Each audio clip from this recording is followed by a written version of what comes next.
أحمد عباس oo istuwaha wasaaradda hawlaha guud ee gobolka Buuhoodle ayaa haddana waxa uu ahaa xubin ka tirsan xisbiga mucaaradka ee UCUD isla markaana uu ahaa xubnuhu ugu cadcad ee u qaabilsanaa xisbiga mucaaradka ee UCUD kaambeerkii ka socday gobolka Buuhoodle Axmed oo ka tirsan dawladda iyo waliba xisbiga mucaaradka ee UCUD ayaa haddana iska casiyay labadaasi shaqo ee uu hayay waxaana uu ka qayb galay shir uu toddobaadkan u qabtay madaxweynaha Jamhuuriyadda Soomaaliya Muuse Biixi Cabdi maayrada iyo barasaabada gobolada dalka halkaas oo uu metelay gudoomiye ku-xigeenka Buuhoodle isla markaana aanu magacaabay madaxweynaha Jamhuuriyadda Soomaaliland أحمد عباس إنه كقريب قالوا شركة إسلام مركانا وكم تلقوا دمي كحنك Buuhoodle أيها واحد بدأ كريحة إسلام مركانا كدم بي سياسيين تنقى على وكسر شيء قبل Buuhoodle إسلام مركانا كترسن حكومة Muuse Biixi Cabdi وحمام ملك يشغله قدومي كحجانك وحمام ملك يشغله قدومي كحجانك قبل Buuhoodle هي جامع ديق عرته وبله قدام بي كلا شقين يورباهنته حبس مسعود كايدوان قلوت هو سعودي قبل Buuhoodle إسلام مركانا هيد شقدي الله إجمدي. ay u muujiyeen xisbiga UCUD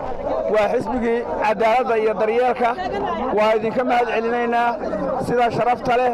ee aad uga soo qayb gasheen cududiina inaad u muujisaan taageerada aad u haystaan xisbiga UCUD rag iyo dumar cuqaal dhalinyaro haween dhammaantiin aad iyo aad baad u mahadsantihiin waa idinka mahad celinaynaa waxaa maanta loo gudbayaa waa taqaaniin xisbiga UCUD cadaalad baa lagu yaqaanaa waxaa musharaxiinka bari iyo galbeed waa loo dhan yahay xisbi laga maqan yahay maaha sida axsaabta kale ay dhinac uga raran tahay ee galbeedka quri ay isaga fuudhi yeeleen maaha xisbiga UCUD waa xisbiga bari iyo galbeedba loo dhan yahay